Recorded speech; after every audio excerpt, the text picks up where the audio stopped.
quienes Ahí están está. observando. ¿Sí?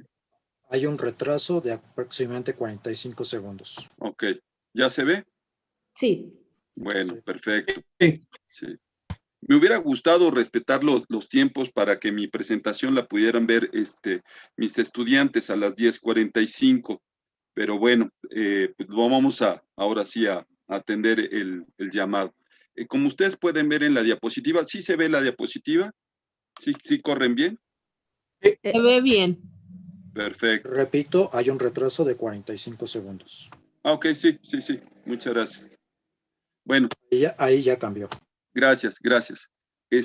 Bueno, pues muchas gracias por la invitación a Jafet y a Ilie. Es un honor estar aquí con ustedes y también con los colegas. Lo que voy a presentar tiene que ver con las relaciones humano-animales, una mirada desde la interseccionalidad de la geografía, de las relaciones internacionales y de otras disciplinas también, tanto en el campo de las ciencias como de las artes y las humanidades. Para ello, he formulado una serie de preguntas para el análisis y la reflexión. Quizás son para algunos lugares comunes, pero yo creo que son necesarios, sobre todo para el público estudiantil, ¿no? Que lamentablemente ahorita no nos acompaña.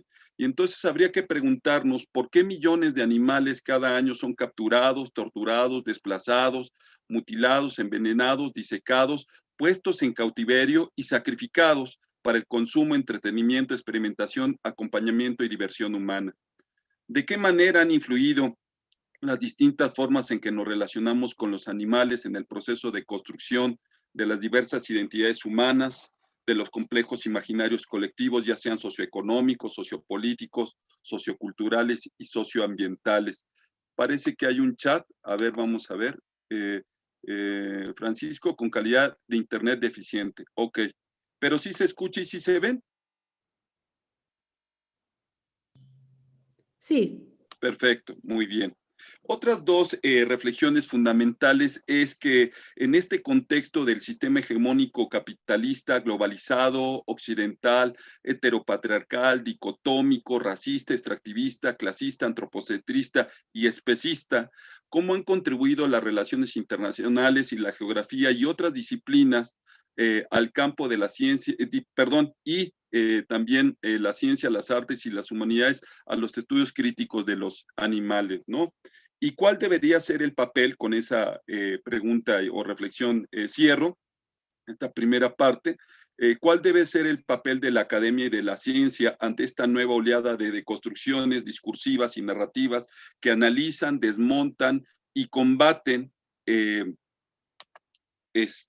junto con otras revoluciones, sean estridentes o silenciosas en marcha, la normalización de las injusticias y violencias en sus múltiples expresiones y plantean otras formas posibles de vivir, muy en el tenor de quienes me precedieron en la palabra? Yo me pregunto, ¿no? ¿Por qué somos así? Bueno, y platicando con un colega, amigo, doctor en historia, pues él me compartió esta idea: somos hijos de nuestro tiempo, ¿no? En este momento me voy me voy a sincerar con ustedes. Es una especie así como de terapia grupal. Son confesiones de un especista de la generación X, educado por la generación de los baby boomers y anteriores, ¿no? Y vamos a acercarnos un poquito a partir de los discursos y narrativas dominantes en las relaciones humano-animales en la década de los 50, 60, 70, 80 y más. Por ejemplo, desde el punto de vista de la cinematografía, ¿no? Estos discursos visuales, ¿verdad? Bueno, y auditivos también, ¿qué nos decían? Bueno, yo crecí de niño y de joven, pues con una animadversión hacia cierto tipo de animales, ¿no? A mí a través del cine me educaron, ¿verdad? No escolarizadamente, pero de una manera muy eficaz, con películas que me decían que los tiburones eran asesinos seriales, que las orcas eran homicidas vengativas, que los pájaros, es una película que a pesar de no ser de mi tiempo propiamente, la vi a través de la televisión y verdaderamente me atemorizó muchísimo. Entonces ya no vuelvo a ver a un perico y mucho menos a un cuervo pues con los mismos ojos, ¿no? Que eran misántropos perversos. No se diga, por ejemplo, esa famosa película del planeta de los simios, que los convierten en fratricidas, revanchistas, ¿no? Los pulpos, anacoretas perversos, las serpientes estranguladoras despiadadas, en fin, las arañas, engendros ponzoñosos, ¿no? Pues todo este mosaico y espectro de animales que bajo esa visión dicotómica de la naturaleza y la sociedad, pues se enfrentan a nosotros. Pero también afortunadamente hubo algunas otras propuestas cinematográficas contrarias a estas, ¿no?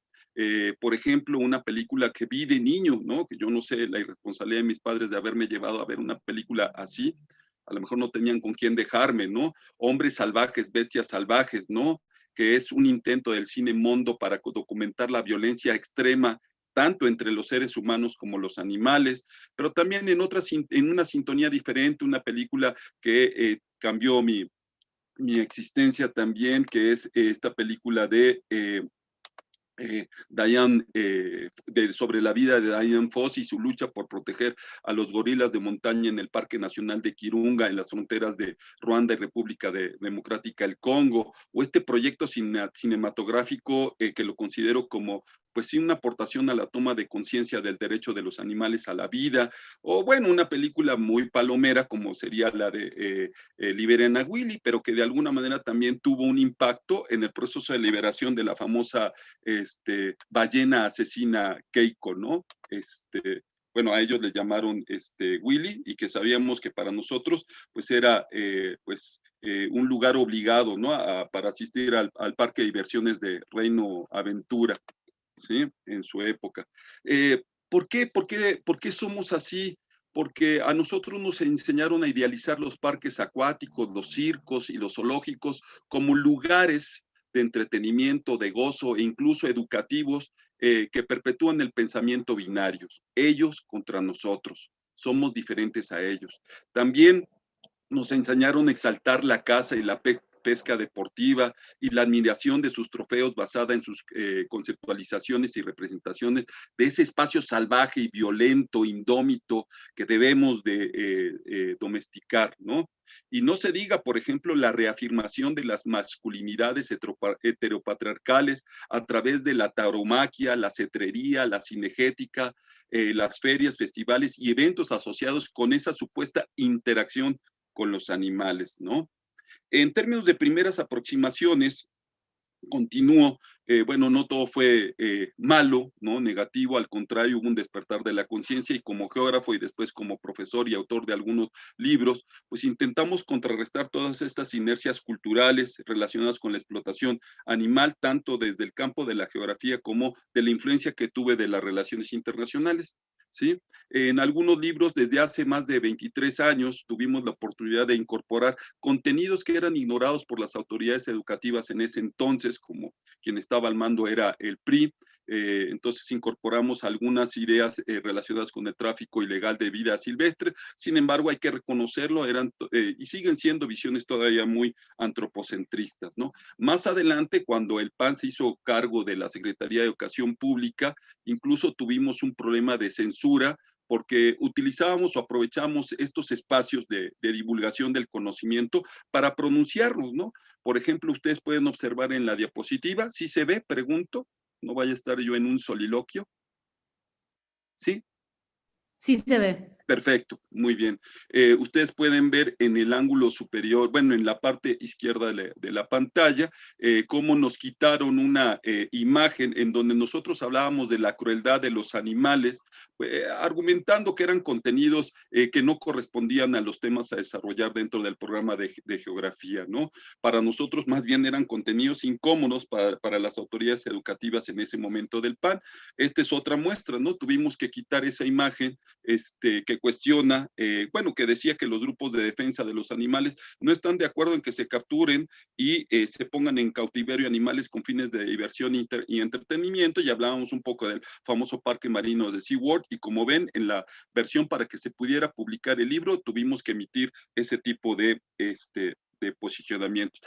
Después, con los años, tuve la oportunidad de conocer al doctor Jafet, a quien lo considero mi amigo, me ha enseñado muchísimo, y entonces hubo ya una mayor estructura, una mayor sistematización. Aproveché para invitarlo a mis clases de geografía humana, a que nos compartiera pues estos temas, ¿no? A ilustrarnos, ahora sí, a documentarnos, ¿no? Bueno, cambiando un poquito, ahora sí, la narrativa de la exposición, les diría que como geógrafo bueno, no soy internacionalista, pero llevo 23 años también aproximadamente, casi de manera simultánea. De hecho, gracias a las relaciones internacionales, empecé a tener un acercamiento con este tipo de temas, ¿no?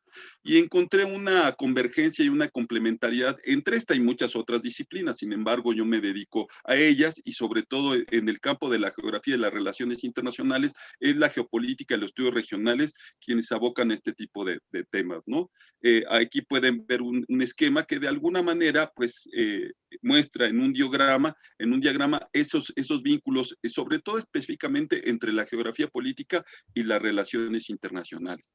Si Quedan reviso 5 la, minutos. Sí, si reviso la literatura en general, vemos que hay una ausencia, ignorancia y descuido de los temas en las relaciones entre humanos y animales, ¿sí? Como ustedes lo pueden ver.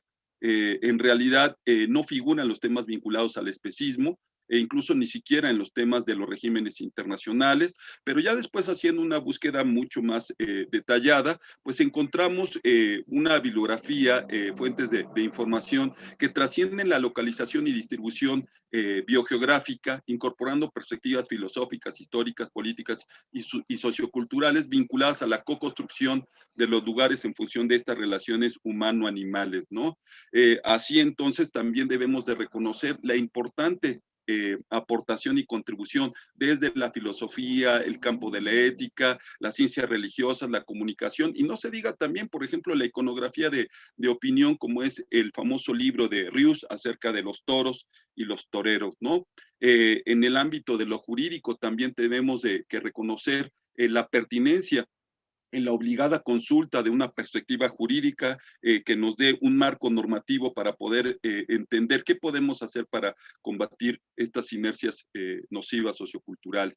Pero también yo le recomendaría a mis alumnos que buscaran perspectivas contraanimalistas intentando comprender sus argumentos, por no decir o llamarles una apología de la violencia o lo que ellos llaman como la libertad por decidir, ¿no? También es interesante y como buenos académicos científicos que somos, debemos de darnos la oportunidad de escuchar, ¿no? ¿Cuáles son dichos argumentos, ¿no?